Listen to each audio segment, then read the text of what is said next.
ॐ नमो भगवते वासुदेवाय।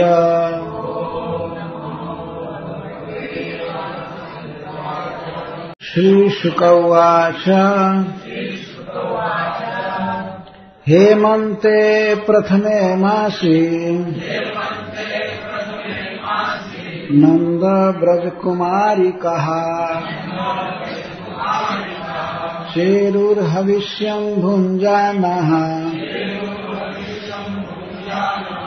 कात्यायनर्चन व्रत।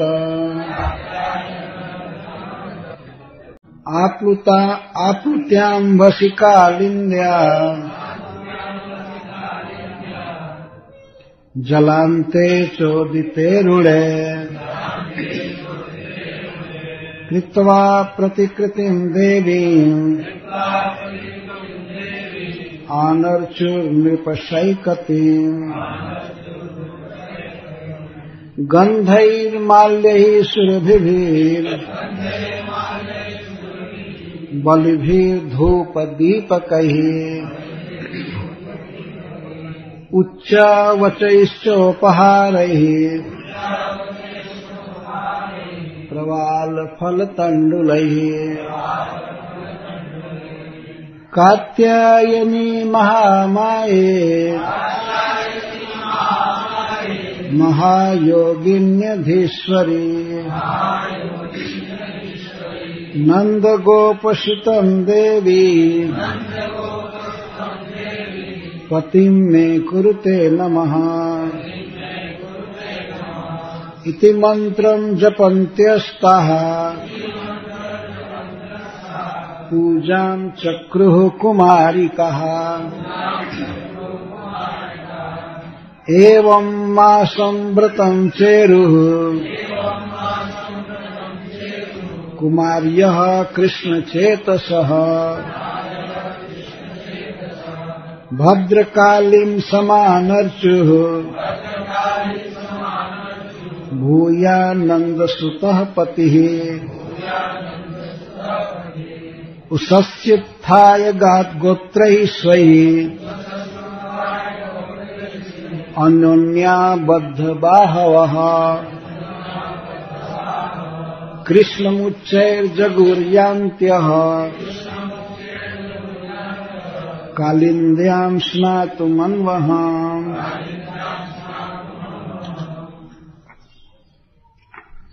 नद्यः कदाचिदागत्य तीरे निक्षिप्य पूर्ववत्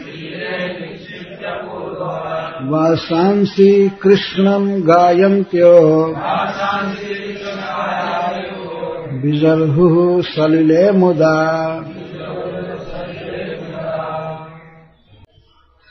श्रीमद् भागवतम की कथा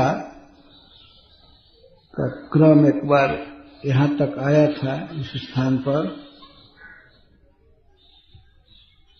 इस कथा को भी कहा गया था, लेकिन अति संक्षेप में, इसीलिए यहाँ से प्रारंभ करने की इच्छा हुई। 22वें और 23वें अध्याय की कथा यहाँ पर पूरी की जाएगी। इस 22वें अध्याय में ब्रज के कुमारियों के द्वारा दुर्गा जी के पूजन की कथा है और उनके मनोरथ को भगवान ने पूरा किया। श्रील सुखदेव गोस्वामी महाराज परीक्षित को अनेक बार संबोधन किए हैं। इस प्रसंग में अनेक बार संबोधन किए हैं, तो उसका विशेष महत्व है।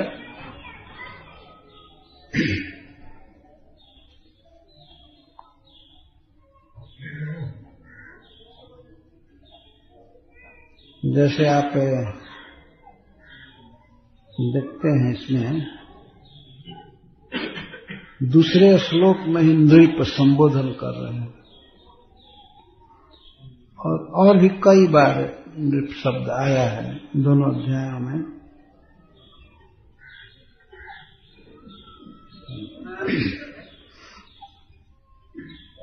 अभी अभी वृंदावन में शरद काल की भगवान की लीला कही गई थी, वेणु गीत। शरद काल के बाद हेमंत काल आता है। शरद ऋतु, हेमंत ऋतु, हेमंत ऋतु के बाद शिशिर ऋतु, और शिशिर के बाद वसंत, ग्रीष्म और प्राग्ञ। इस तरह से हमारे भारतवर्ष में ये 6 ऋतुएं बहुत प्रसिद्ध हैं, 2-2 महीने की। तो यह भी हमारे मन में इच्छा है कि शरदकालीन लीला वृंदावन में कहने का अवसर मिला था, तो अब हेमंतिक लीला कहनी चाहिए। हेमंत ऋतु में जो भगवान की लीला हुई थी।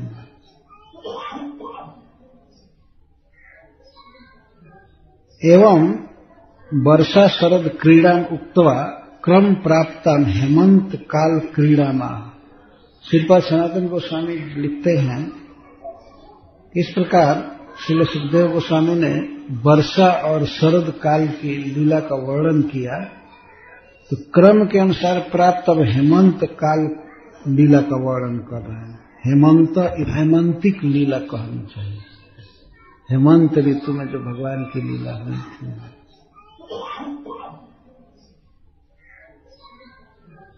एवं वर्षा शरद क्रीड़ा उक्त्वा क्रम प्राप्ताम हेमंत काल क्रीड़ामा। श्रीपाद सनातन गोस्वामी लिखते हैं, इस प्रकार श्रील सुखदेव गोस्वामी ने वर्षा और शरद काल की लीला का वर्णन किया, तो क्रम के अनुसार प्राप्त अब हेमंत काल लीला का वर्णन कर रहे हैं। हेमंत इत्यादि न ब्रजन इति अंतेन। इस प्रसंग के अंत में यह आया है कि गोप कुमारियां ब्रज में चली गई, तो वे कहते हैं हेमंत इति आदिना ब्रजन इति अंतेन। इस तरह से हेमंत लीला कह रहे हैं।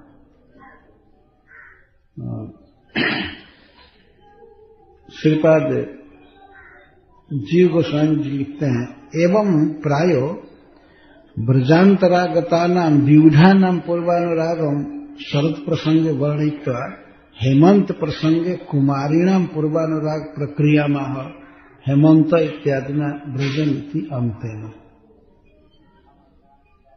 तो श्रीपाद विश्वनाथ चक्रवर्ती ठाकुर और जीव गोस्वामी पर सेम चीज लिखे हैं। श्रील सुखदेव गोस्वामी शरद काल के वर्णन में जो विवाहिता ब्रजगोपियां थीं, ब्रजगोपियां हैं, उनके कृष्णानुराग का वर्णन किए वेणु गीत में। अब ब्रज की कुमारियों का पूर्व अनुराग वर्णन कर रहे हैं। जो विवाहिता नहीं थी, छोटी छोटी बच्चियां थीं, वे लोग कृष्ण को किस तरह से पाना चाहती थी अपने पति के रूप में, और कृष्ण से किस तरह प्रेम करते थे, इसका वर्णन कर रहे हैं। तो उसमें मनमोहनी जो राधा रानी का नाम आता है, राधा रानी चिरहरण में नहीं थी। ये कुमारियों का वर्णन किया जा रहा है। तो इस तरह श्रील सुखदेव गोस्वामी महान सभा में भगवान की लीला को प्रस्तुत कर रहे हैं। हेमंते प्रथमे मासी नंद ब्रज कुमारी कहा चेरुर्हविष्यम भुंजाना कात्यायन्यर्चना व्रतम। हेमंते प्रथमे मासी, हेमंत में, हेमंत ऋतु में, और उसमें भी प्रथमे मासी, प्रथम महीने में। 2 महीने किसी ऋतु में होते हैं, तो हेमंत में भी पहला महीना है अगहन, जिसको संस्कृत में मार्गशीर्ष कहते हैं, मार्गशीर्ष। और यह महीना इतना महान है कि भगवान श्री कृष्ण ने 12वें महीने में इसी महीने को अपनी विभूति के रूप में गिनाए हैं। मासानम मार्गशीर्षो हूं, मैं मासों में मार्गशीर्ष हूं, मतलब सर्वश्रेष्ठ। तो इस समय जो हम लोग कथा यहाँ प्रस्तुत कर रहे हैं, तो ये तो मार्गशीर्ष बीत चुका है, ये पौष का महीना चल रहा है। ये हेमंत का ही दूसरा महीना है। प्रथम महीने में, हेमंत के प्रथम महीने में नंद ब्रज कुमारिका हविष्यम भुंजाना कात्यायनी अर्चन व्रतम चेरु। हविष्यम भुंजाना सत्य कात्यायनी अर्चन व्रतम चेरु। नंद ब्रज कुमारिका, नंद महाराज के ब्रज में रहने वाली कुमारियां, छोटी छोटी बच्चियां, ये व्रत की ध्यान रखना चाहिए कि ये बच्चियां कोई भी 7 वर्ष से ऊपर की नहीं है। प्रसंग बता रहा है।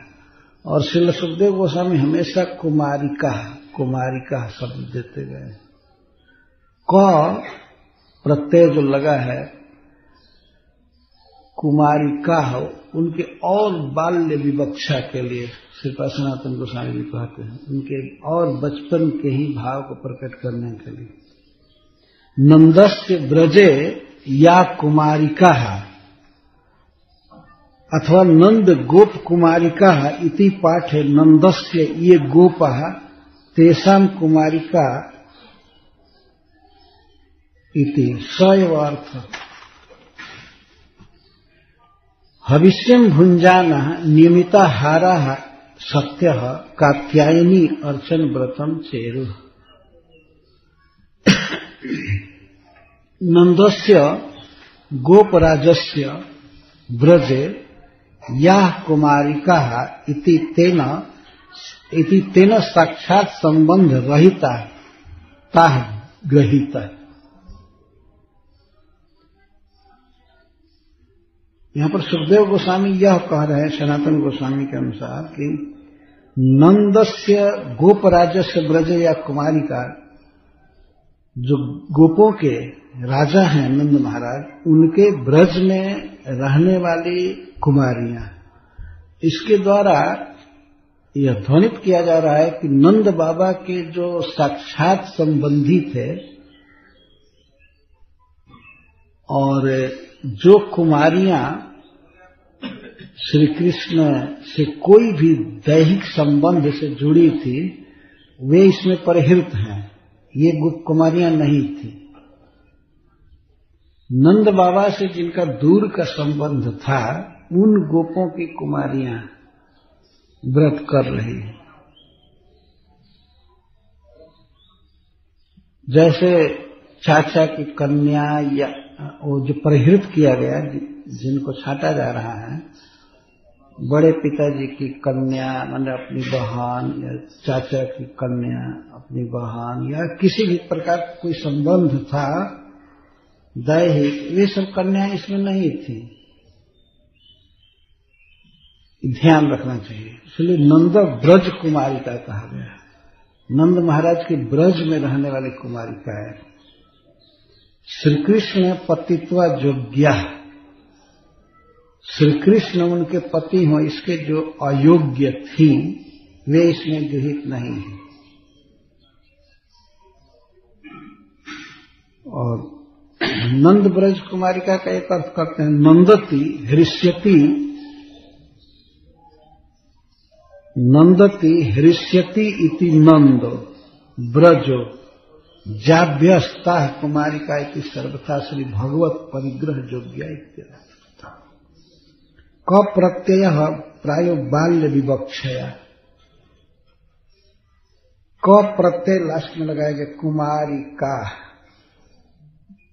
तो क और कोमलता के अर्थ में उनके अतिशय बचपन को व्यक्त करने के लिए कहा गया।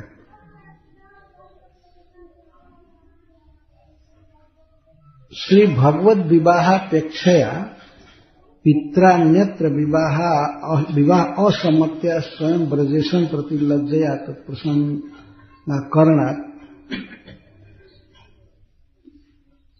उन कुमारियों के पिता प्राय चाहते थे कि हमारी बेटी का विवाह कृष्ण से हो। शुरू से इनका मनोरथ था, परंतु वे ब्रजेश से नंद बाबा से कभी कह नहीं पाते थे, क्योंकि नंद बाबा ब्रज के राजा थे, गोपराज थे। और ये छोटे छोटे गोप थे, उनकी अपेक्षा बहुत कम धनी थे, तो वे लोग ये कह नहीं पाते थे नंद बाबा से कि हम अपनी पुत्री का विवाह कृष्ण से करना चाहते हैं। तो श्री भगवत विवाह अपेक्षा पित्रा अन्यत्र विवाह सम्मत्या, और इसके साथ ये भी बात थी, नंद बाबा से तो नहीं कह पाते थे कि हम अपनी पुत्री का विवाह कृष्ण से करना चाहते हैं, लेकिन इस विवाह की अपेक्षा से मन में रह करके दूसरी जगह कोई चर्चा नहीं करते थे, विवाह की कोई चर्चा नहीं किए थे, और नंद बाबा से भी नहीं किए थे। वास्तु का संचित परोहता पत्ते कुत्सितो मारह कामदेव सौंदर्य जभ्य पिछले सार्थ्य। और कुमारिका, कु का अर्थ है कि ये बच्चियां प्रौढ़ होने पर कुमार हो गए। कुमार का मतलब होता है कुत्सितो मारह कामदेव सौंदर्येण जाभ्य इति, जिनके सौंदर्य आदि से मार भी कुत्सित हो जाए। कामदेव भी फीका था, कुमार, मार का अर्थ होता है कामदेव। तो ये सर्वथा भगवत प्रेयसी के योग्य हैं, ये सिद्ध करने के लिए बात कर रहे, सुलसार्थ से भगवान के प्रिय बनने के योग्य हैं। भविष्यम भुंजाना, ये बच्चियां जमुना जी के तट पर जाती थी, जमुना जी दूर है वहां से, जमुना जी के तट पर जाती थी, स्नान करती थी अगहन के महीने में, और माता भद्रकाली की पूजा करती थी। किस लिए? कि ये जगत की ईश्वरी हैं, मां हैं, ये हमारा विवाह कृष्ण से अवश्य करा देंगी। यह विश्वास करके माता दुर्गा की पूजा कर रही थी। खा क्या रही थी? श्रील सुखदेव गोस्वामी भोजन का वर्णन करते हैं, हविष्यम भुंजाना, हविष्य खाकर भोजन कर रहे हैं।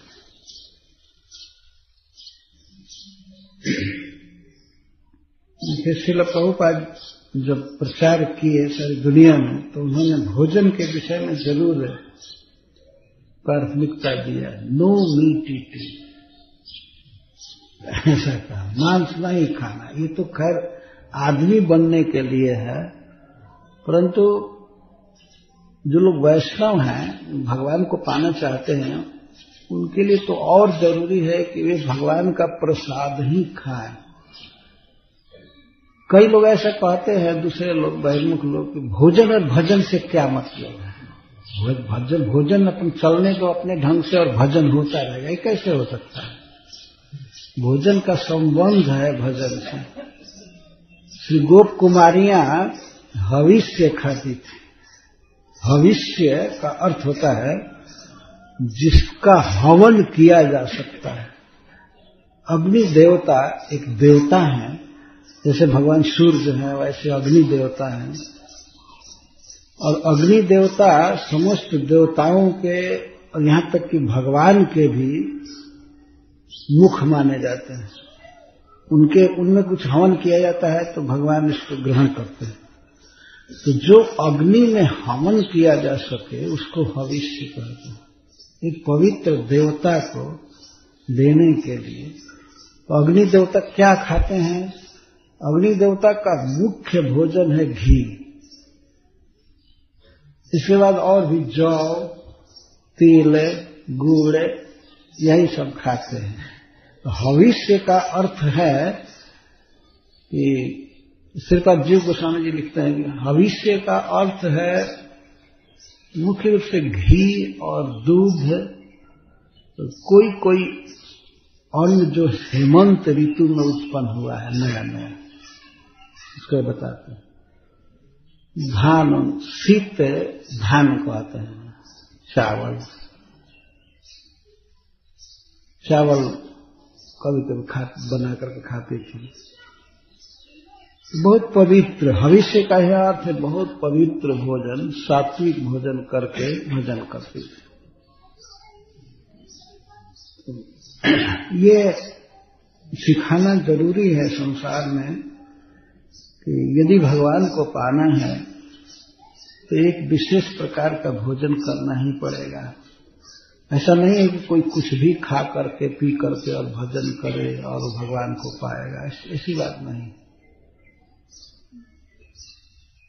अन्यथा भोजन के वर्णन की क्या जरूरत थी गोपियों की? जो लोग ऐसे ही अंट शंट प्याज लहसुन खाते रहते हैं, मांस मदिरा, ये पापी लोग कभी भगवान को नहीं पा सकते हैं। भगवान को पाने की बात तो दूर रही, स्वर्ग तक नहीं जा सकते। ध्यान रखना चाहिए, भगवान को पाने के लिए भगवान जैसा होना पड़ता है। तो श्री गोप कुमारियां, छोटी छोटी बच्चियां बहुत पवित्र आहार करती थी और नियमित थोड़ा आहार करती थी और माता दुर्गा जी का भजन कर रहे थे, पूजा कर रहे थे। हविष्यम हैमंतिक सिद्धान्यादि सहितम गव्यम दधि दुग्धादिकम, जी गोस्वामी पाद और सनातन गोस्वामी पाद।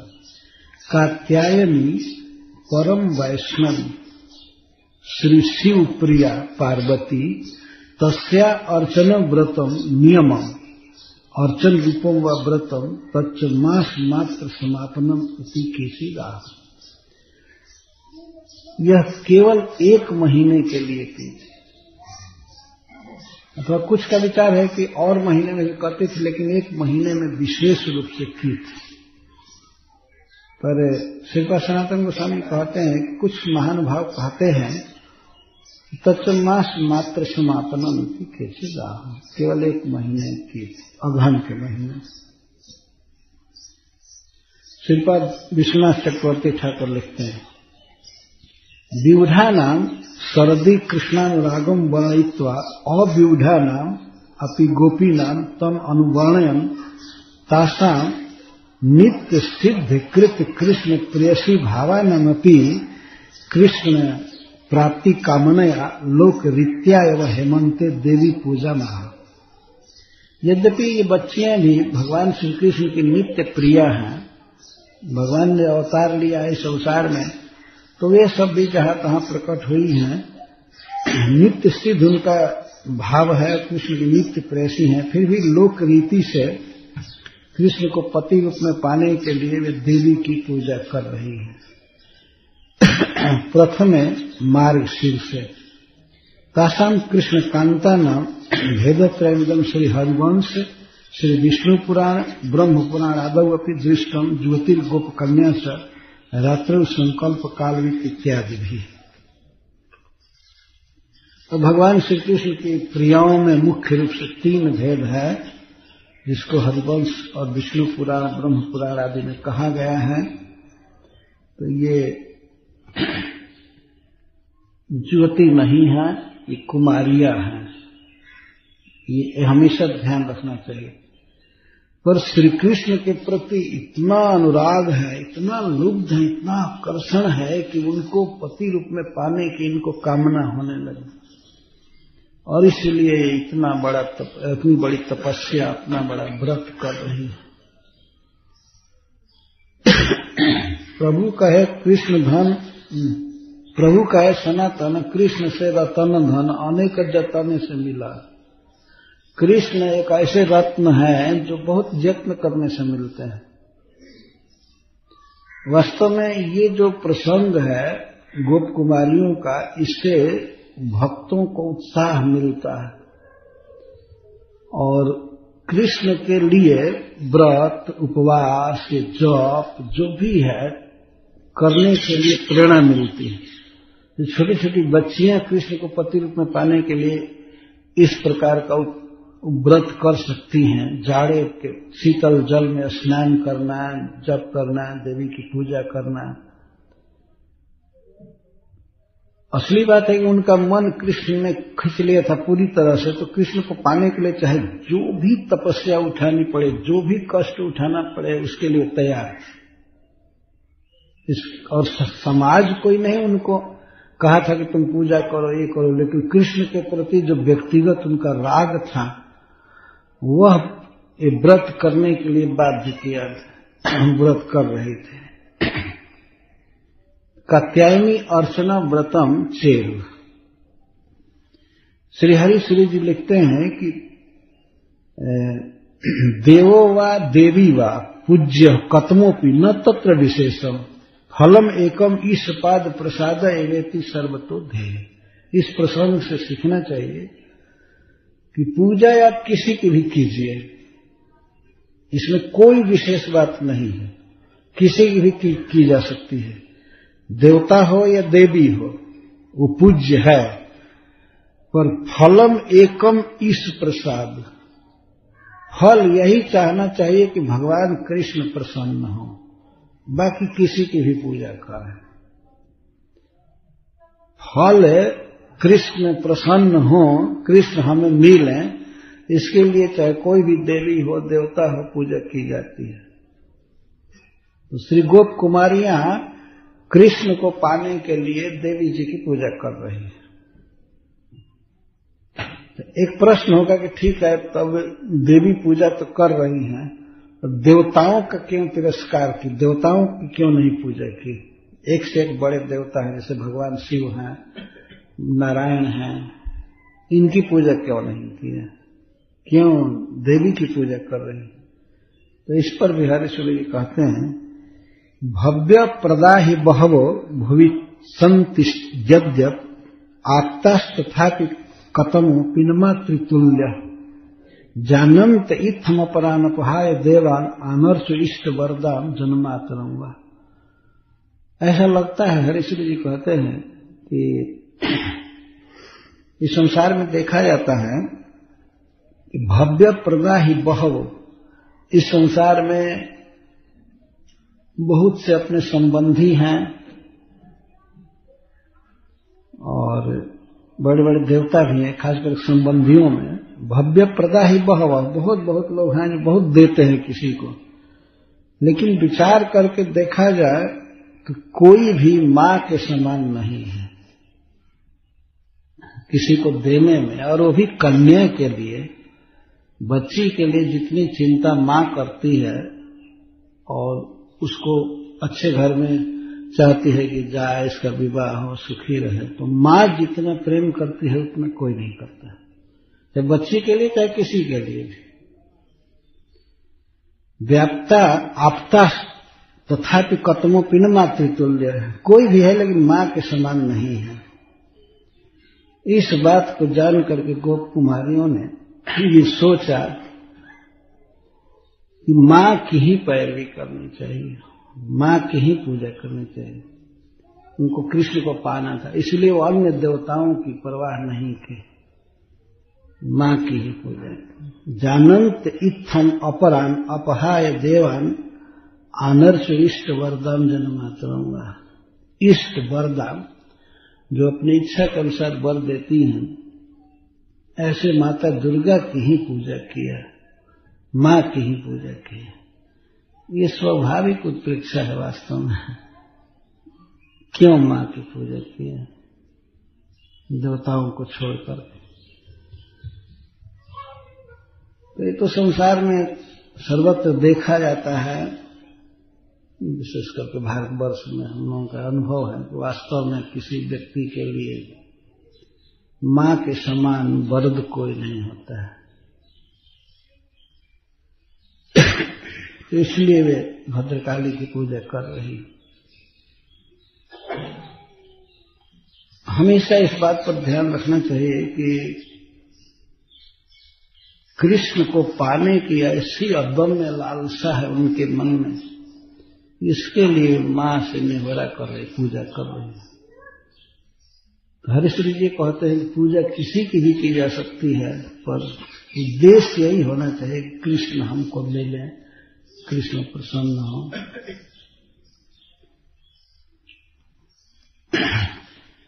तो पूजा का क्या प्रकार था उसका वर्णन करते हैं सुखदेव गोस्वामी कहते हैं आप्लुत्याम्भसि कालिन्द्या जलान्ते चोदितेऽनुने कृत्वा प्रतिकृतिं देवीम् आनर्चुर्नृपशैकतिम् तासाम् तादृशीम् अनुराग चेष्टां दर्शयन् तच्चिकीर्षुन् जनानपि बोधयन् तत्प्रकारमेव आह आप्लुत्य इति। श्रीपाद सनातन गोस्वामी जी उपक्रम में लिखते हैं कि गोप कुमारियों की अनुराग चेष्टा जैसी थी उसको दिखाते हुए और इसको करने के इच्छुक अगर दूसरे लोग हों तो उनको भी सिखाने के लिए सुखदेव गोस्वामी इस पूजा का प्रकार बता रहे हैं। गोप कुमारियों को दुर्गा जी की पूजा करने से भगवान श्री कृष्ण मिल गए तो अन्य भक्तों को भी इच्छा होगी जरूर कि कैसी पूजा है, क्या है, मैं भी करूंगा तो कृष्ण मिलेंगे। तो इसलिए उन भक्तों को भी एक प्रकार से सिखाने के लिए इस पूजा विधि का वर्णन कर रहे हैं। हे नृप, हे महाराज परीक्षित, अरुणे उदित सूर्य सारथौ उदयम प्राप्त सथी। सूर्य सारथी के उदय होने पर, सूर्य भगवान के उगने से पहले जो उनका एक लाल लाल प्रकाश उदित होता है भोर में ही, तो उसको उनके सारथी का प्रकाश कहते हैं। सूर्य पीछे रहते हैं, सारथी आगे रहते हैं, उनका नाम भी अरुण है वास्तव में। भगवान सूर्य के सारथी का नाम है अरुण और वो अजीब ढंग के हैं। वो पूरे दोनों शरीर, दोनों पैर से लंगड़े हैं सारथी। रथ चलाते हैं, रथ चलाने में तो पैर की कोई खास जरूरत है नहीं, और सूर्य की तरफ दृष्टि रखते हैं। आगे रथ चलाते हैं तो आगे दृष्टि नहीं रखते हैं, भगवान सूर्य की तरफ देखते रहते और रथ चलाते हैं। उनको अरुण कहते हैं। अथवा अरुण का अर्थ होता है अरुणिमा। सूर्योदय से पहले ललाई जो आकाश में फैलती है उसको अरुणिमा कहते हैं। इसका अर्थ है कि बिल्कुल भोर में अरुणे उदित कालिंद्या अंभसी आप्लुत्य, सूर्य के उगने से पहले श्री जमुना जी के जल में आप्लुत्य स्नान करके जलांते कालिंद्या एवं जलस्य अंते अद्यापि घटवासिनी देवी नामना प्रसिद्ध ब्रज घटे। श्रीपाद सनातन गोस्वामी कहते आज भी वह स्थान है जिसको वहां की देवी को घटवासिनी देवी कहते हैं। घट का अर्थ घाट, घाटवासिनी या घटवासिनी देवी उस ब्रज घट पर आज भी हैं, प्रसिद्ध हैं, वहीं पर पूजा करती थी। तो अब वो देवी नहीं है, लेकिन उसी स्मृति में देवी रखा गया है। जलांते, जमुना जी के जल के निकट सैकतिम प्रतिकृतिम कृत्वा, सिकता से सैकती कहते हैं, सैकती बालुकामयी प्रतिमा कृत्वा, बना करके और स्थापना करके। वो एक ही दिन में बिगड़ भी जाता था। बालू की प्रतिमा तो रुकेगी नहीं, अगर सूखेगी और हवा भी लगेगा तो भर गिर जाएगा, लेकिन वो रोज रोज बनाती थी। कई गोप कुमारियां थी, तो बालू, आप तो जानते हैं कि सूखी बालू में भी अगर पानी डाला जाए तो थोड़ी देर के लिए वो ठोस हो जाता है। तो जलांते वो जल के निकट ही बना रहे थे, इसीलिए प्रतिमा बनाने में सुविधा हो और स्नान भी वहां करना। तो कोई तुरंत शेर बना देती थी, शेरा वाली माँ, और कोई त्रिशूल, कोई कुछ ऐसे बना करके इसकी पूजा करती थी, बनाती थी और स्थापना भी करती थी। सैकतिम प्रतिकृतिम कृत्वा सुरभि भी ही दोनों श्लोकों का अन्वय है। तो पूजा करती थी माता दुर्गा की। कैसे करती थी? सुरभि भी गंध माल्य, सुरभि भी, सुरभि इस सभी चीज का विशेषण है। सुगंधित गंधों से, माल्यों से, पुष्पों से, बलि भी, वस्त्र भूषणादि उपहार है, उनमें भी कोई सुगंध होगी, कुछ न कुछ सेंट लगा होगा, जो भी होगा, तो उनके लिए भी सुरभि भी शब्द का प्रयोग है। अथवा बलि भी का अर्थ है कि माता दुर्गा जी के लिए घर से बना करके भोग ले जाती थी प्रसाद, जैसे हलवा चाहे कोई चीज, तो उस सुरभि भी वो सुगंधित था, बहुत सुवास आती थी। स्वाद तो उसमें था ही और सुगंध भी। उच्चावचोपहार है, और उत्तम मध्यम अन्य भी प्रकार के उपहार दुर्गा जी को चढ़ाती थी। वो दिन में ही वो रख लेती थी, रात में संजो करके रखती थी और सवेरे ले जाकर पूजा करती थी। प्रवाल फल तंडुलई, वृक्षों के कोमल कोमल पत्तों से, फलों से और अक्षत से, चावल आदि से देवी अनर्चु पूज्या मासु, तो माता दुर्गा की पूजा कर रही थी इन वस्तुओं से। गंधे माल्य शुभभीर बलभीर धूप दीपकई उच्चावचोपहार प्रवाल फल तंडुल। आप्लुत्य इति परम पावन शीतल जले विवस्त्रतया निमज्य स्नात्वा इत्यर्थ। आगे श्लोक आएगा, उसे समझ लेना चाहिए कि ये जमुना जी के तट पर जाती थी और कृष्ण के गान के आवेश में रहती थी। भगवान कृष्ण के गान में, कीर्तन में इतना आनंद आता था कि गान करते ही और वस्त्रों को जमुना जी के तट पर फेंक करके जाती थी, रख करके नहीं। ऐसे वर्णन आया है आगे। विवस्त्रतया निमज्य स्नात्वा इत्यर्थ। नग्न स्नान करती थी, छोटी छोटी बच्चियां थी, कोई स्पेयर कपड़ा नहीं ले जाती थी, तो वहां स्नान करके वस्त्र पहन करके इसके बाद मां की पूजा करती थी। अनेन जलांत इत्यादिना अपि व्रते कृष्णम दर्शितम। श्रीपाद सनातन गोस्वामी कहते हैं जल के निकट पूजा कर रही थी, तो इससे और व्रत की कठिनाई का वर्णन किया जा रहा है। एक तो ठंडा का महीना और दूसरे पानी के पास। कालिंद्या इत्यस्य पूर्वापराभ्याम अन्वय अरुणे उदिते सार्थौ सूर्ये व उदिते सतीति व्रतापेक्षया ततः प्रागेव प्लवनम गेय।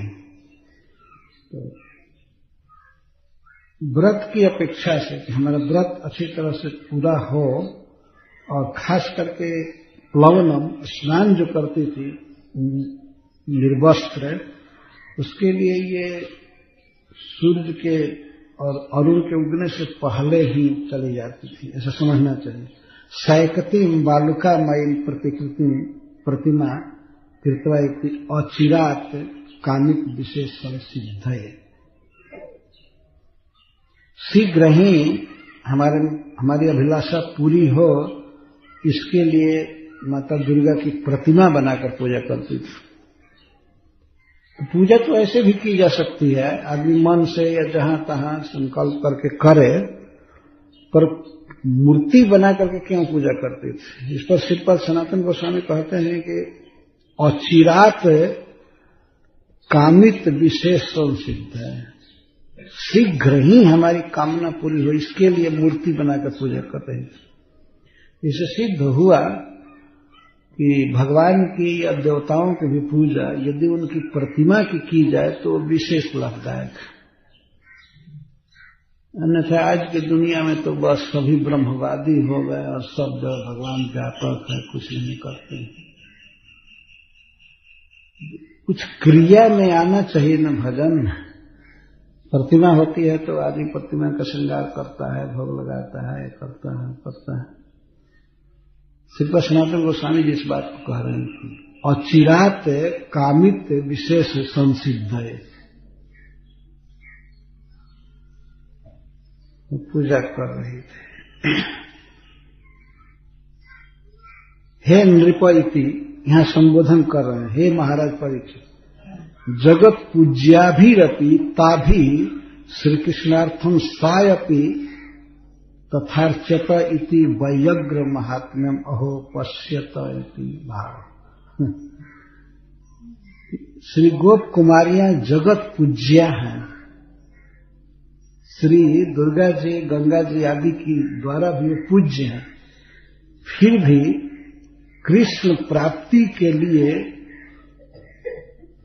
उनकी पूजा कर रही हैं जिनके द्वारा वे स्वयं पूज्य हैं। दुर्गा जी की पूजा कर रही है। तो हे महाराज परीक्षित, वैयग्र महात्म्य देखो। महात्म्य मतलब बड़ाई, चाहे कितनी व्यग्र है कृष्ण को पाने के लिए कि उस दशा में अब दुर्गा जी की भी पूजा करने लगी, जबकि दुर्गा जी उन्हीं की पूजा करती हैं।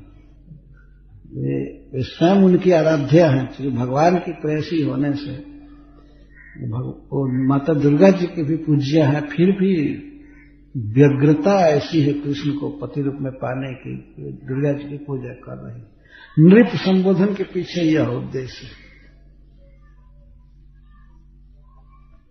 सुरभि भी रीति जथापेक्षम सर्वैरपि योज्यम। जथापेक्ष सब जगह लगाना चाहिए, सभी सुगंधित है। बहुत्वम गंधादि बाहुल्या, बल भी वस्त्र भूषण नैवेद्य आदि उपचार है। ताने वह प्रवालेती अत्र क्रम भंग। इस श्लोक पर अब ध्यान दीजिए, तीसरे पर। सुरभि भी गंधैर माल्य सुरभीर बलभीर धूप दीप कही उच्चा वचैश्चोपहार प्रवाल फल तंडुल। इसमें जो भगवान के पूजा, दुर्गा जी की पूजा का क्रम है वो भंग है। कुछ नियम है कि किस वस्तु के बाद कौन वस्तु देनी चाहिए, इसके बाद ये देनी चाहिए, इसके बाद ये देनी चाहिए, इसके बाद ये देनी चाहिए, लेकिन इसमें क्रम भंग है। तो श्रीपाद सनातन गोस्वामी जी कहते हैं कि क्रम भंग श्री कृष्ण हृत मनस्त्वेन तासाम क्रम विस्मृते है।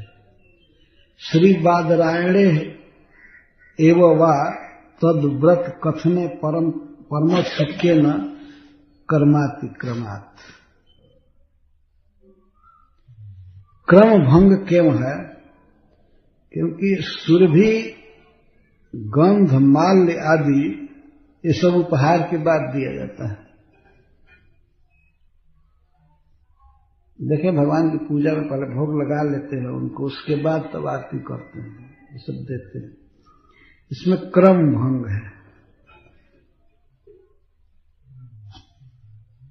प्रवाल फल तंडुलई, प्रवाल और फल एक साथ नहीं दिया था। प्रवाल जो है वो श्रृंगार के लिए दिया जाता है, श्रृंगार किया जाता है, और फल है वो नैवेद्य है, भोजन है। बल भी धूप दीप कही कई क्रम भंग है।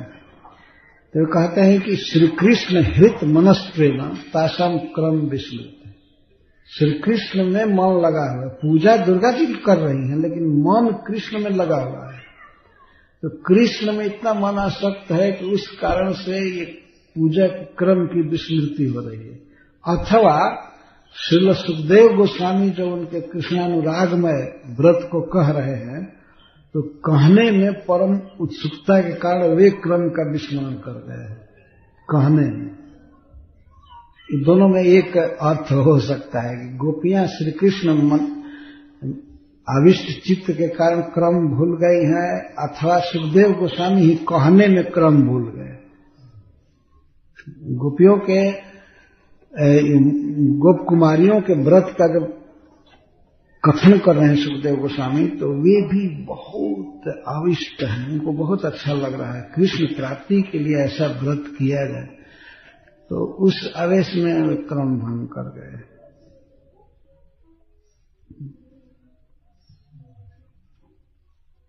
इसके साथ ये तो पूजा कर रही थी, और पूजा के साथ साथ माता दुर्गा जी से अपने मन का भाव निवेदन कर रही हैं, उनके गुणों को गाते हुए। सभी गोप कुमारियां एक स्वर से करती जाती थी। कात्यायनी महामाये महायोगिन्यधीश्वरी नंद गोपसुतम देवी पतिं मे कुरुते नमः। प्रारंभ से लेकर अंत तक कोई चीज अर्पण करते समय वो ये नहीं बोल पाती थी कि हे देवी इदम गृहाणा, ये लीजिए। बस कोई चीज अर्पण कर रही थी, श्रृंगार कर रही थी, तो यही मंत्र बोल रहे थे। कात्यायनी महामाये महायोगी। सभी गोप कुमारियां एक स्वर से करती जाती थी। कात्यायनी महामाये महायोगिन्यधीश्वरी नंद गोपसुतम देवी पतिं मे कुरुते नमः। प्रारंभ से लेकर अंत तक कोई चीज अर्पण करते समय वो ये नहीं बोल पाती थी कि हे देवी इदम गृहाणा, ये लीजिए। बस कोई चीज अर्पण कर रही थी, श्रृंगार कर रही थी, तो यही मंत्र बोल रहे थे। कात्यायनी महामाये महायोगिन्यधीश्वरी नंद गोपसुतम देवी पतिं मे कुरुते नमः इति मंत्रम जपन्त्यस्ताः पूजां चक्रुः कुमारिकाः। ऊपर के जो दो लाइन हैं, यह है मूल श्लोक, जिसमें आधे श्लोक में माता दुर्गा जी के सामर्थ्य का वर्णन कर रहे हैं कि आप सब कुछ करने में समर्थ हैं, और आधे में अपना मनोरथ व्यक्त कर रही हैं। फिर भी सुखदेव गोस्वामी कहते हैं कि इति मंत्रम जपन्त्यस्ताः पूजां चक्रुः कुमारिका, ये मंत्र जप रही थी। कात्यायनी, हे कात्यायनी, हे महामाये, हे महायोगिनी, हे अधीश्वरी और हे देवी। इतना मां से निहोरा कर रही हैं। हे कात्यायनी, हे महामाये, हे भगवतो महाशक्ति रूपे, महायोगिनी, हे दुर्घट घटना समर्थे, अधीश्वरी, हे सर्वकर्त्री, देवी, हे क्रीड़ा रसाभिज्ञे, नंद गोप सुतम मे पतिं कुरु ते नमः। नंद महाराज के पुत्र को हमारा पति बना दीजिए। ते नमः, हम आपको नमस्कार कर रहे हैं, मैं आपको नमस्कार करती हूं। ते नमः अस्तु इति शेषा ताः इति मंत्रम जपन्त्य। वे गोप कुमारियां यही मंत्र जपते हुए पूजन चक्र माता दुर्गा जी की पूजा कर रही है।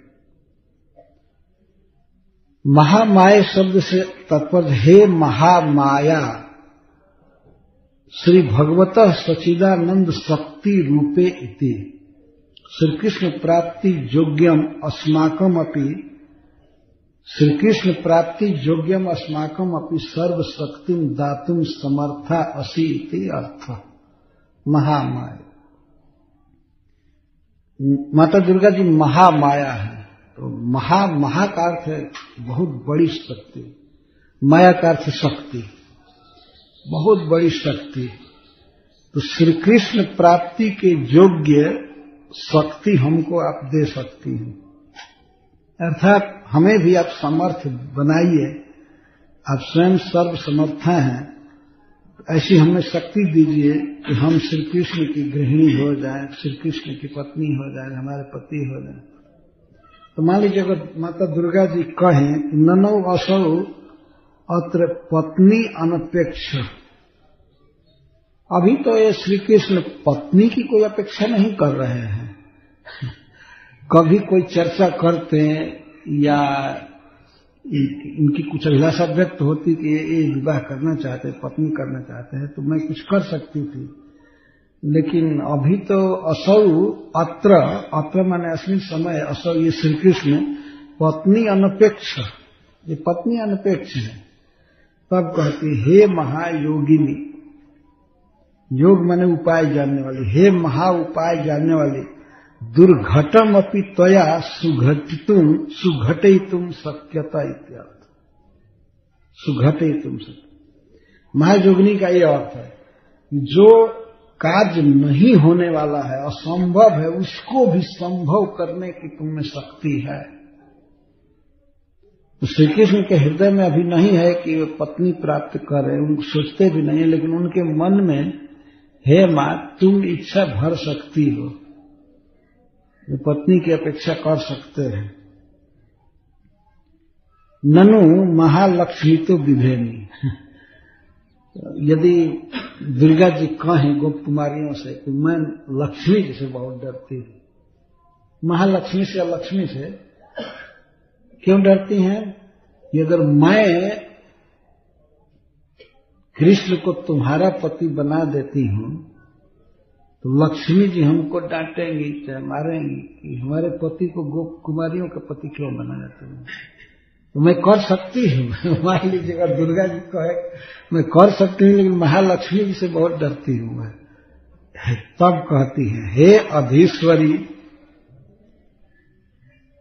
अशेष ऐश्वर्य संपन्नत्वात् त्वं ततोप्यधिकतरा निर्भया असि इत्यर्थ।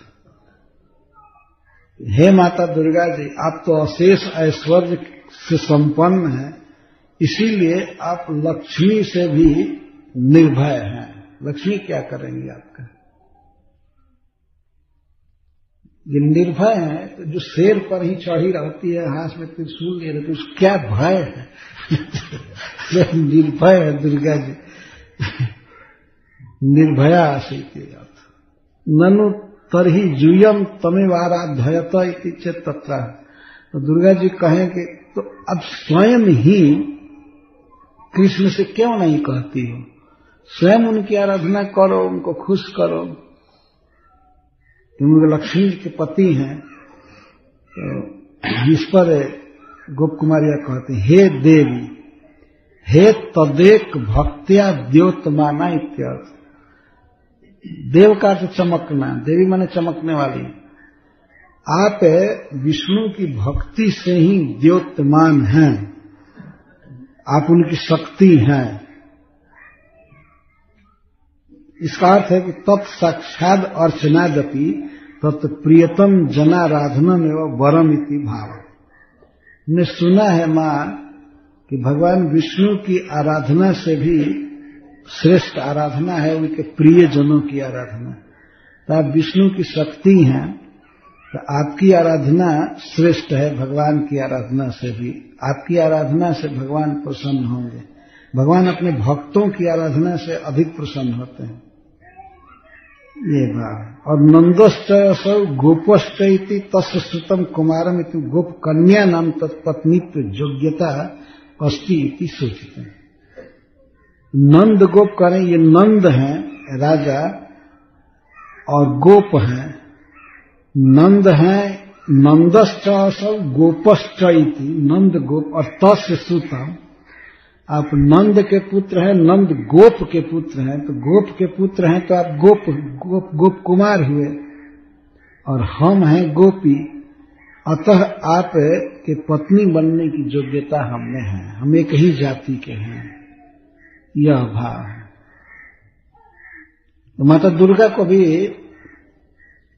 माता दुर्गा जी को मतलब ये कह रही हैं कि हे मां, अगर तुम हमारा विवाह रचाओगी तो इसमें भी कोई सामाजिक अड़चन नहीं है। नंद बाबा गोप हैं और हम भी गोपी हैं, तो हम उनकी पत्नी बनने के योग्य हैं। कोई बहुत अंतर्जातीय विवाह आदि कराने की जरूरत नहीं है। ये बहुत झंझट नहीं है इसमें, बिल्कुल ठीक है। नंद गोप शब्द से व्यक्त कर, नंद गोप सुतम पति में कुरुते नमः। जब गोपो भूप, गो का अर्थ होता है पृथ्वी, प माने पालन करने वाला, भूप अस्माकम राजा इत्यर्थ। इति तस्य सुदुर्लभता सूचिता तथापि पतिम स्वामिनम कुरु तत्र शक्तिरुदिष्टैव। यद्यपि ये दुर्लभ हैं, राजा के पुत्र हैं, फिर भी आप इस दुर्घट स्थिति को सुघट कर सकती हैं।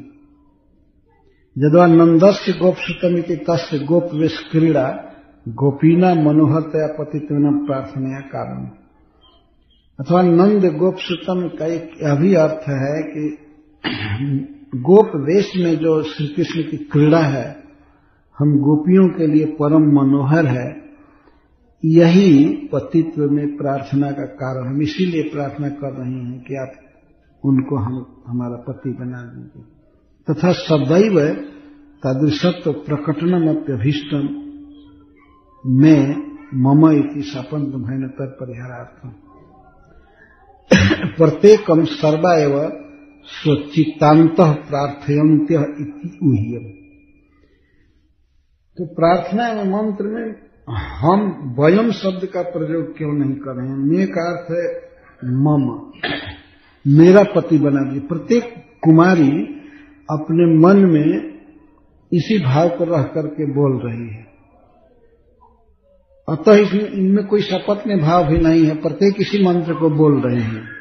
एक वचन में मंत्र है लेकिन सब बोल रहे हैं। जब महामुनि श्री नारदादि दृष्टो एवं प्राचीनो मंत्र, अथवा ये मंत्र कोई गोपी का बनाया हुआ नहीं है, ये पहले से ही अनादिकाल से मंत्र है जिसको श्री नारद जी आदि ने कहा है, तो इसको वे जप रहे हैं।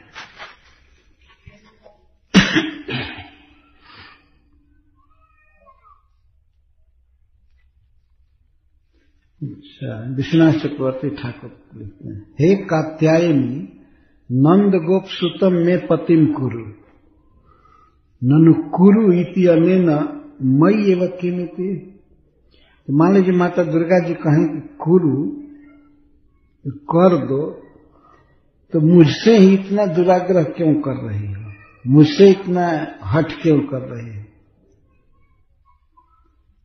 जो होने वाला होगा विवाह कृष्ण के साथ तो हो जाएगा, लेकिन हम ही करें, कृष्ण को पति बना दे, ऐसे क्यों आग्रह कर रही हो?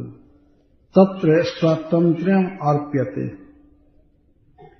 अहम तु तदर्थम तत्पितरु प्रेरयिष्यामि मात्र तस्मात् कारय इति देहि इति वा प्रयुज्यता भी संख्या सर्व वैकल्प्यम आह। माता दुर्गा जी कहती हैं कि देखो हमसे क्यों आग्रह करती हो, मैं इतना कर सकती हूं कि तुम्हारे माता पिता को प्रेरित कर सकती हूं, तुम्हारे माता पिता को प्रेरित कर सकती हूं कि वे विवाह की बात करें कृष्ण से, तुमको अर्पित करें। इसलिए कार्य ऐसा कह सकती हो कि करा दीजिए, कार्य या देहि इतिवा प्रयुज्यत, ये आशंका करके इतनी व्यग्र हैं गोप कुमारियां कि नहीं, बात तुम ही कर दो, तुम ही कर दो। तो उनके अनेक वैकल्पिक सामर्थ्य को व्यक्त कर रही है। कहते हे महायोगिनी तेन संयोगस त्वया एवं शीघ्रम संपाद्यो।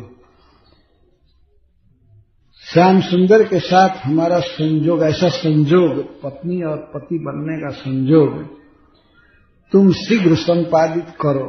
न तो पित्रादि व्यवधानों पर द्रवेण परमोत्कंठिताभिरस्मा भी काल विलंबा स्वयत्वा। इतनी व्यग्र है कि काल विलंब नहीं चाहती हैं। जब माता दुर्गा जी ने कहा कि मैं करा दूंगी, ऐसा कहो कार्य करा दीजिए, तब इतनी उत्कंठिता है कि नहीं,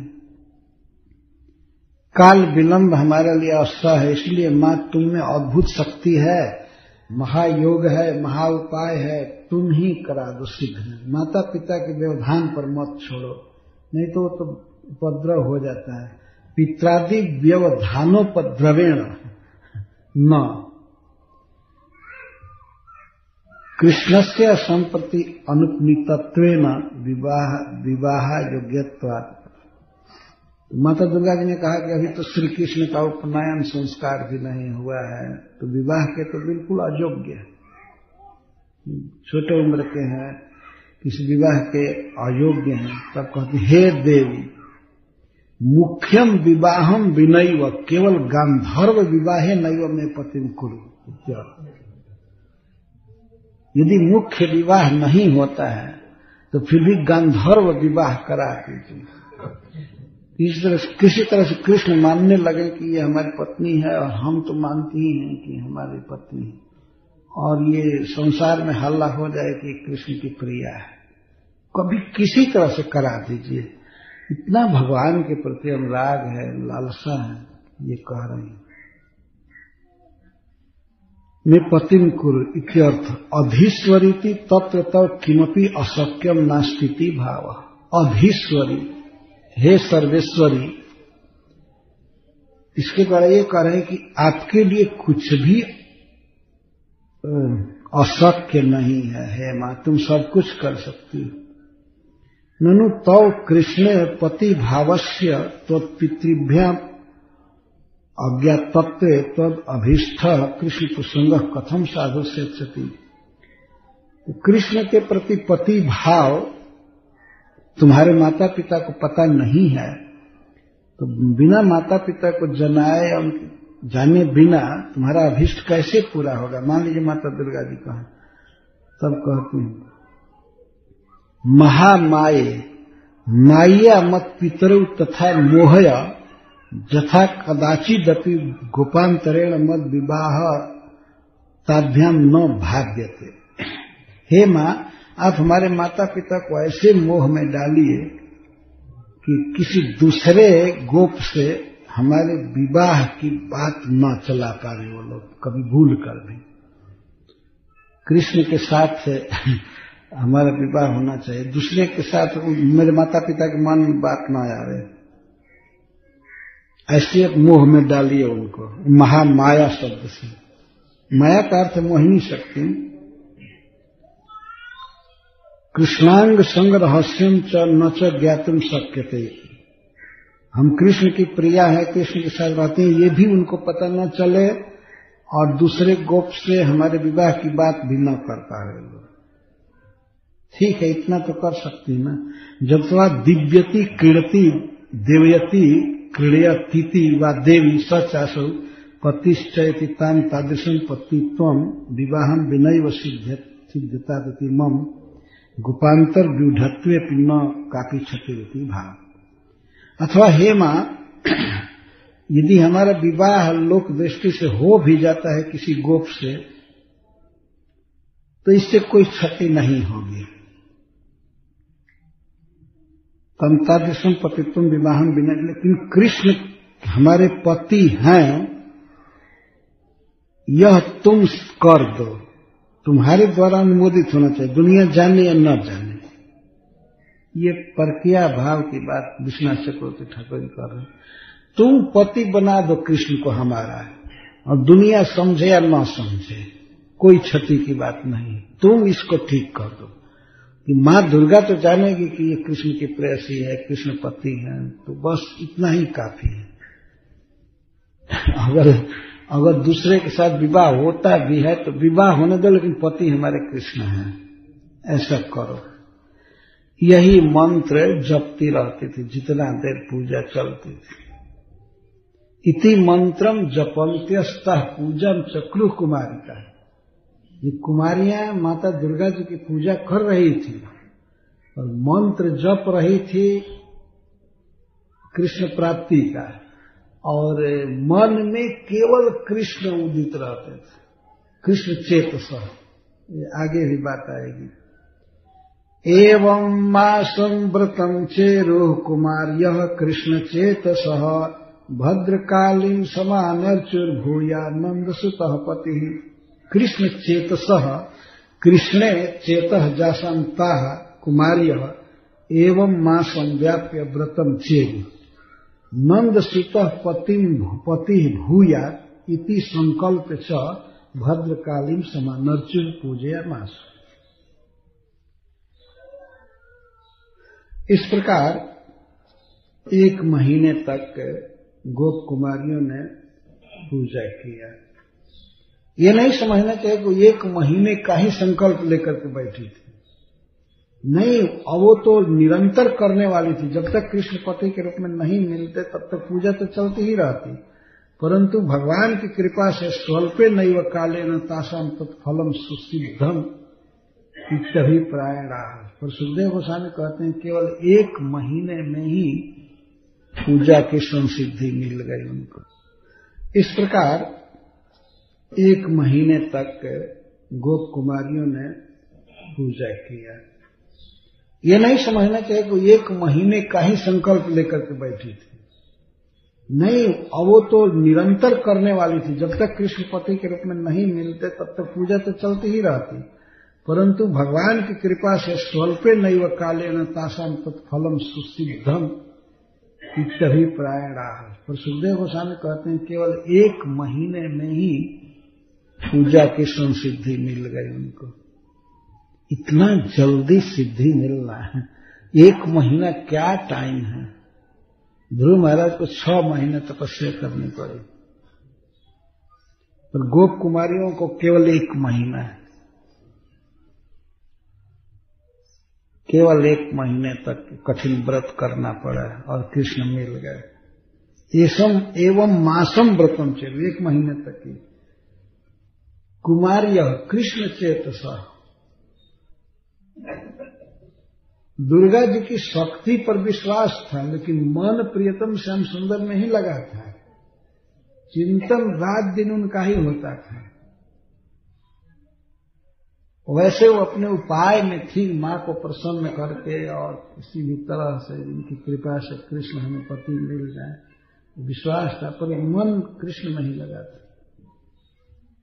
तो स्वल्पे नैव कालेन तासाम तत्फलम सुसिद्धम इति अभिप्रायणा एवं इति मासम एकम मार्गशीर्षम व्याप्य मासानां मार्गशीर्षो अहम इति भगवद विभूतित्वेन व्रते कालस्य साद्गुण्यम दर्शितम्।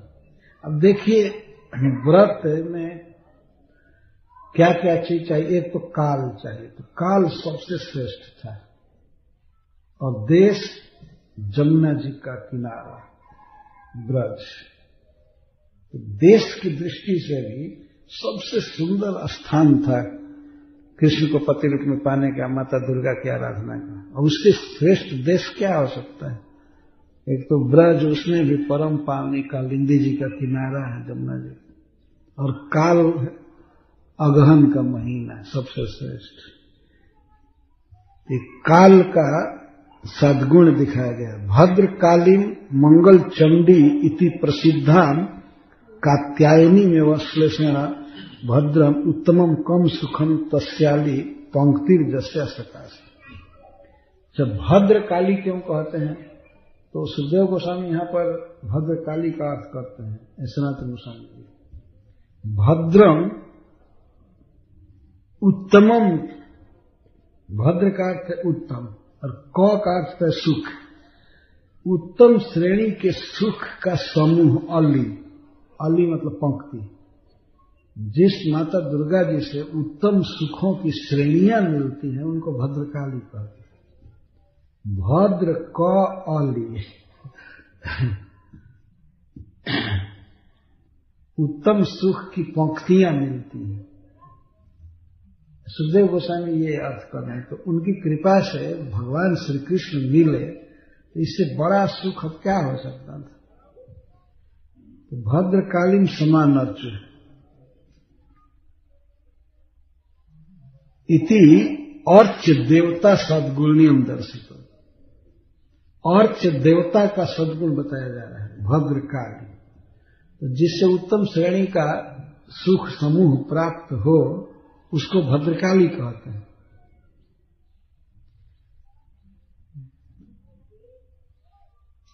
माता दुर्गा जी की कृपा से कृष्ण मिले, ये सबसे उत्तम सुख है। तो अक्षय देवता की पूजा की, सम्यक नित्यम नियम रक्षा पूर्वक यथा विधि अनर्चु, समानर्चु का अर्थ सम्यक अनर्चु, ठीक तरह से पूजा की, नियम पालन में कोई ढिलाई नहीं की। 1 महीने तक नियम पूर्वक नियम की रक्षा करते हुए ही माता दुर्गा की पूजा की। कृष्णे साक्षात सर्वेश्वरे चेतो जासाम इति तस्या समर्चने भी कृष्णार्चनम एवं अभिप्रेतम। माता दुर्गा की पूजा कर रही थी गोप कुमारियां, पर मन कहाँ लगा था? साक्षात सर्वेश्वरेश्वर श्री कृष्ण में। इसके द्वारा ये भी विधि बताई जा रही है कि चाहे पूजा किसी की भी करे, मन भगवान में रखना चाहिए, मन से किसी का चिंतन नहीं करना चाहिए। मयि एव मनाधस्व। तो एक प्रकार से मां दुर्गा की पूजा भी कृष्ण की पूजा ही मान ली गई। और यह भी प्रमाण है कि माता दुर्गा जी प्रसन्न हुई, पर आया कौन वर देने के लिए? स्वयं श्री कृष्ण आए। माता जी ने प्रकट होकर के कुछ नहीं कहा। वह दुर्गा जी की आराधना वास्तव में कृष्ण की आराधना थी, इसी से तो वर देने के लिए स्वयं कृष्ण आए। ये आगे के श्लोक में, आगे प्रसंग में बताया जाएगा। पूजा हुई दुर्गा जी की, आए श्री कृष्ण स्वयं भगवान वर देने के लिए, और प्रकट वर दिए। आगामी शरद काल की रात्रियों में हमारे साथ तुम्हारा विहार होगा, मैं तुम्हें पति रूप में प्राप्त हूं। इस तरह से भगवान ने स्पष्ट कहा। 1 महीने की पूजा सफल हो गई। और अतएव अग्रे वरदानाय श्रीकृष्णस्य एव आगमनम बक्ष्यति यद्वा कृष्ण चेतस्त्वेन मनसः परम शुद्धि उक्ता। कृष्ण में जिसका मन लगा हुआ है पूरा तो उसके मन की शुद्धि भी एक प्रकार से व्यक्त की जा रही है, परम शुद्ध मन। किंवा स्वतः एवं कृष्ण चेतस्ता विशेषतः भूयानंद सुतः पति इति भद्रकालीन समानर्चुदित्येवं व्रतस्य परम सद्गुण्य उक्तिया अचिरात सम्यक फल सिद्धि अभिप्रेता। तो कृष्ण में मन लगा, हमेशा कृष्ण को पति रूप में चाहती थी। भूयानंद सुतः पति, विशेष करके दुर्गा जी की पूजा करते समय बार बार कहा करती थी, सोचा करती थी, तो और कृष्ण में मन समाविष्ट था। तो इससे ये सिद्ध हुआ। सुखदेव गोस्वामी ये कह रहे हैं कि व्रत बहुत अच्छा पूरा हुआ और इसीलिए सम्यक सिद्धि हुई। अथवा कृष्ण चेतसः का एक और अर्थ है। ये प्रश्न होता है कि श्री कृष्ण इतने दुर्लभ है। मान लीजिए माता दुर्गा जी कहें कि बेटी कृष्ण बहुत दुर्लभ है, उनको पति रूप में पाना बहुत कठिन कार्य है, ऐसा क्यों कहती है? तो गोपियों की तरफ से सुखदेव गोस्वामी बोल रहे हैं कि कृष्ण चेत, उनका चित्त कृष्ण में लगा हुआ था, इसलिए वो दुर्लभ अदुर्लभ जोग या जोग का विचार ही नहीं कर रही थी। लालसा इतनी हावी थी उनके चित्त पर कि वे चाहती थी कि कृष्ण हमारे पति हो सकते हैं या नहीं हो सकते, तुम योग्य पत्नी हो या नहीं हो, इसका विचार ही नहीं रहा। कृष्ण चेत सह, विचार का उदय ही नहीं हुआ। कृष्ण इतने दुर्लभ हैं। ऐसा प्रेमार्थी उक्ति तत्दाढ़ व्रत सन्निष्ठा बोधनार्थ। सुखदेव गोस्वामी इसलिए इन सब बातों का वर्णन कर रहे हैं कि गोपियां जो ये कह रहे थे कि नंद गोप सुतम देवी पति में कृते नमः, तो यह प्रेम की आरती है, प्रेम की तड़प है, और इसी कारण से माता दुर्गा से कह रही हैं। पर इन सबके द्वारा यह सुखदेव गोस्वामी कहना चाहते हैं कि व्रत में उनकी बहुत निष्ठा थी और दुर्गा जी के चरणों में पूर्ण विश्वास था कि ये श्री कृष्ण को हमारा पति बना देंगे, और इसलिए व्रत की सन्निष्ठा का वर्णन इसमें किया गया है। नंद सूतः पति भूयादिति संकल्प्य इति शेष। नंद महाराज के पुत्र हमारे पति बने, यही संकल्प करके वे पूजा कर रहे थे। इसीलिए हम पूजा 2 बार कही गई, पहले भी आपने सुना और इस श्लोक में फिर कहते हैं भद्रकालीन समानर से भूयानंद सुतः पति।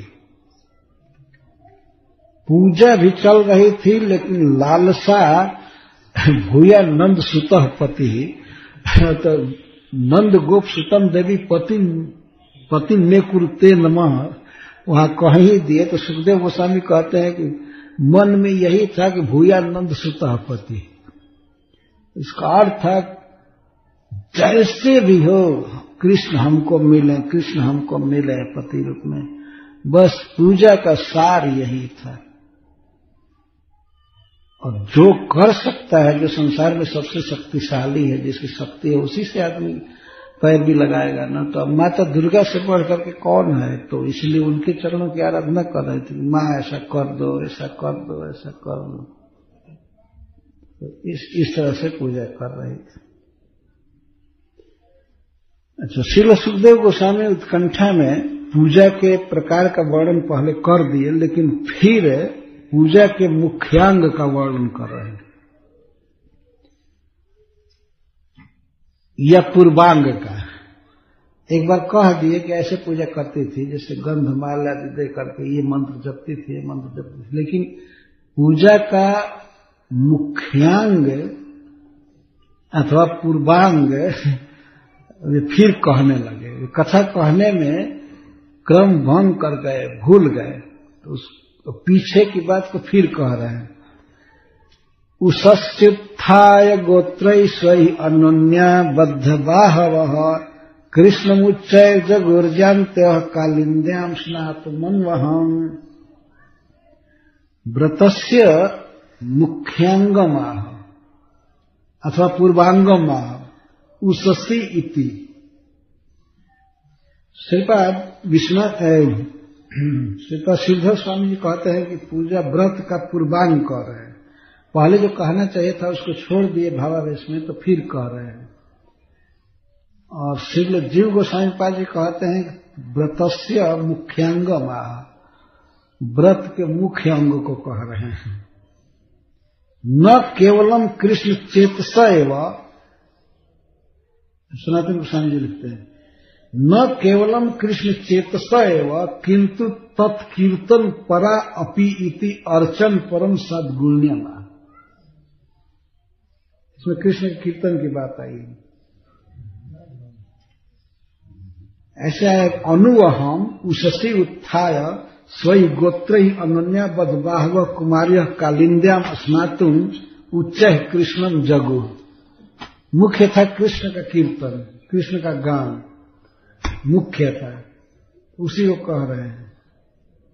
ये अर्चन के परम सद्गुण को व्यक्त कर रहा है। केवल कृष्ण में मन ही नहीं लगा था, तत्कीर्तन परा, तत्संकीर्तन परा थी।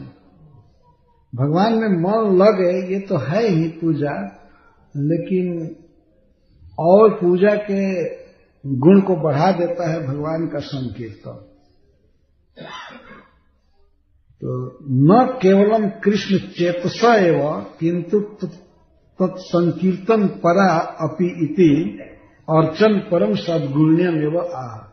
जद्वा तदर्चनस्य समग्र प्रकारे विज्ञाते अन्यैरपि कैश्चित् जनस्तद्व्रतं क्रियत इति निष्कृपया श्री परीक्षित अभिप्रायं चालक्ष्य तद्व्रतस्य मुख्यांगमाह उससी इति। सनातन गोस्वामी जी कहते हैं। सुखदेव गोस्वामी फिर से पूजा के अंगों को क्यों कह रहे हैं? तो कहते हैं तद अर्चनस्य समग्र प्रकारे विज्ञाते। ये पूजा कात्यायनी जी की सब प्रकार से पता चल जाएगी, गोपियों गोप कुमारियों ने कैसे किया। तो अन्य हिरपि कैश्चित जन तद्व्रतम क्रियता, अन्य के द्वारा भी किया जा सकता है। तो महाराज परीक्षित के अभिप्राय को जान करके जरा इसको और विस्तार से कहिए। निज कृपया श्री परीक्षित अभिप्रायम च आलक्ष्य तद्व्रतस्य मुख्यांगम आह उससे श्री सनातन।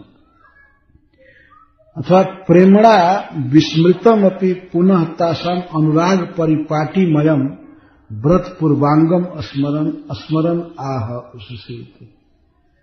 आप लोग पढ़ रहे हैं तो देखते हैं कि एक बात जो क्रम से कह रहे थे उसको अब पूरा कर दिए तो फिर कह रहे हैं। तो श्रीपद जीव गोस्वामी जी कहते हैं प्रेमणा विस्मृतम अपि पुनः तासाम अनुराग परिपाटीमयम।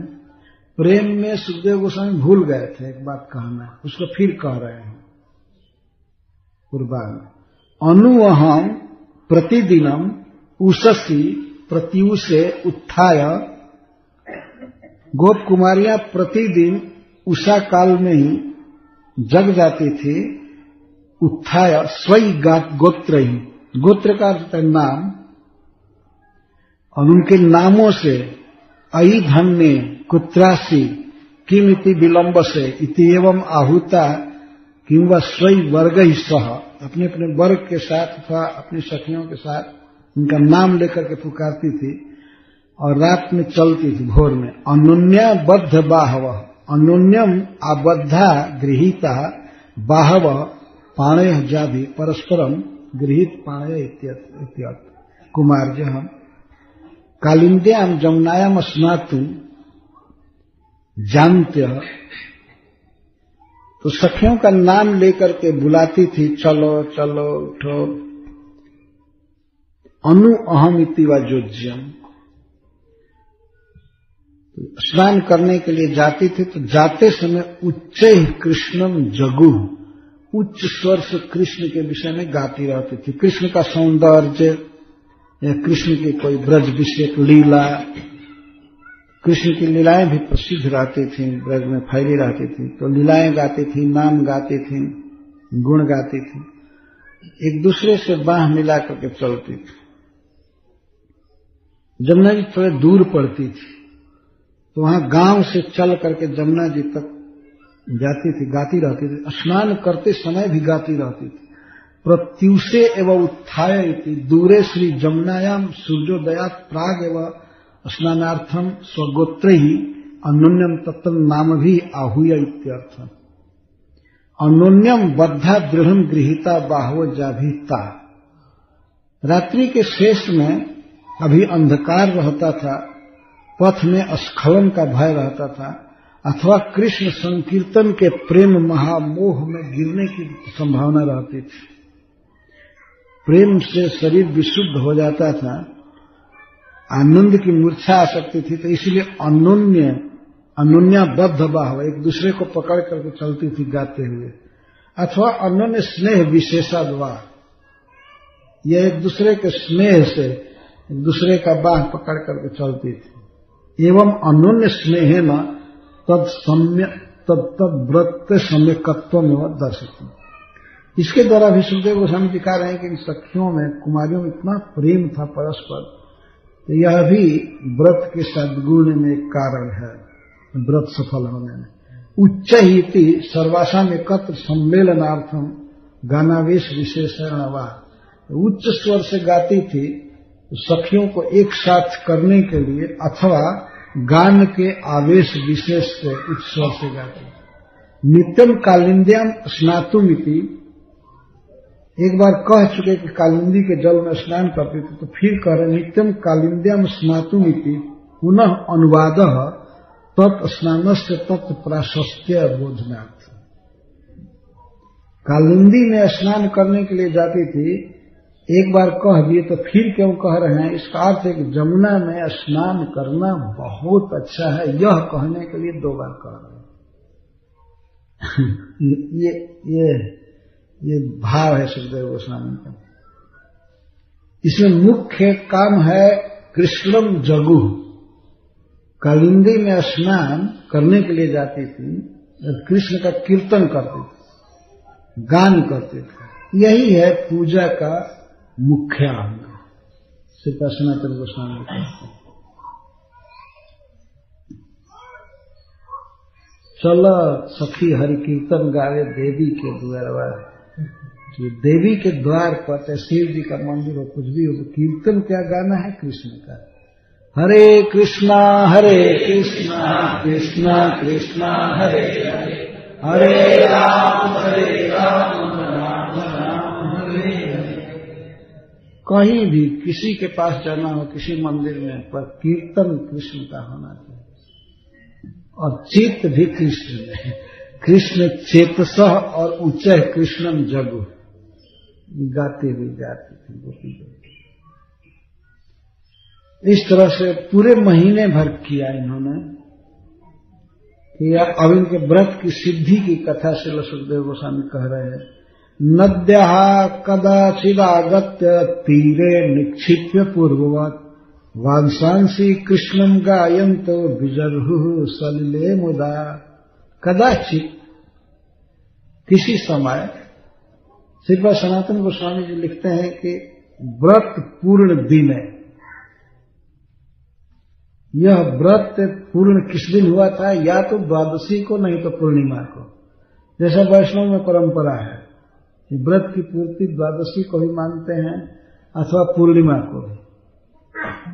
तो पहले द्वादशी से चालू किए होंगे तो द्वादशी को पूरा किया था, अथवा पूर्णिमा से चालू किए होंगे तो पूर्णिमा तक। तो कदाचित का अर्थ तन मासांते, अगहन महीने के अंत में व्रत पूर्ण दिने पौर्णमास्याम व आगत्य श्री गोप कुमारियां आकर के नद्या तीरे वासांसी पूर्ववत निक्षिप्य, नदी के तीर पर, जमुना जी के तीर पर अपने वस्त्रों को पूर्ववत निक्षिप्य, पहले जैसे रख देती थी। कोई सजा करके नहीं। इतना आवेश कृष्ण की गीत में रहता था। उनको स्नान करना था तो किसी तरह शरीर के स्वभाव से वस्त्र को खोल करके और फेंकती थी। ये भी ध्यान नहीं रखती थी कहां पर हम वस्त्र को रखी हैं। आवेश तो केवल प्रियतम श्याम सुंदर का था, उनका ही चिंतन, उनके चाल, उनकी ढाल, उनकी बांसुरी वादन या नुपुर ध्वनि, मुस्कान आदि में ही चित्त लगा रहता था। इसलिए अपने वस्त्र को, ऊपर के वस्त्र पर नीचे के वस्त्र को खोल करके और फेंक देती थी। निक्षिप्य का अर्थ फेंक देना। पूर्ववत निक्षिप्य से सिद्ध हुआ कि प्रारंभ से ही 1 महीने तक नग्न स्नान ही किया था गोप कुमारी ने। तो तीरे वासांसी वस्त्राणी पूर्ववत निक्षिप्य कृष्णं गायन्त्यः, कृष्ण गुणगानम कुर्वन्त्यः सलिले मुदा विजर्हुः। और उस शीतल जल में भी आनंद के साथ विहार कर रही थी। यह स्नान का वर्णन नहीं है, विहार का वर्णन। अगहन के महीने में, वो भी पूर्णमासी के दिन, पूर्णिमा के दिन, जिस दिन बहुत ठंडा होता है, उस दिन जल में विहार कर रही है मुदा, हर्ष के साथ। श्रीपाद सनातन गोस्वामी जी लिखते हैं क्योंकि 1 महीने तक निर्विघ्न व्रत हुआ था तो बहुत खुश थी। कोई बाधा नहीं आई, कोई स्वजन का, किसी भी प्रकार का, कोई प्राकृतिक या सामाजिक कोई बाधा नहीं आई। और माता दुर्गा जी की पूजा में सफल हुई 1 महीने तक की। इसलिए स्नान जो कर रही थी तो बहुत आनंद से कर रही थी। श्रीपाद वल्लभाचार्य जी लिखते हैं कि एक बार वे आई, वस्त्र को पूर्ववत रख दिया, स्नान किया, स्नान करके दुर्गा जी की पूजा की। और जब पूजा कर ली, महीने का अंतिम दिन था, तो उनको बहुत खुशी हुई। तो पुनः फिर नग्न स्नान करने लगे, विहार करने लगे, व्रत के समाप्ति के खुशी के कारण। अथवा कृष्ण का कीर्तन गाने में, कृष्ण का गीत गाने में इतना आनंद हो रहा था कि उस आनंद में जमुना जी के शीतल जल के स्पर्श का अनुभव ही नहीं हो रहा था कि ठंडा है क्या है, आनंद आ रहा था। उस आनंद में गा रहे थे।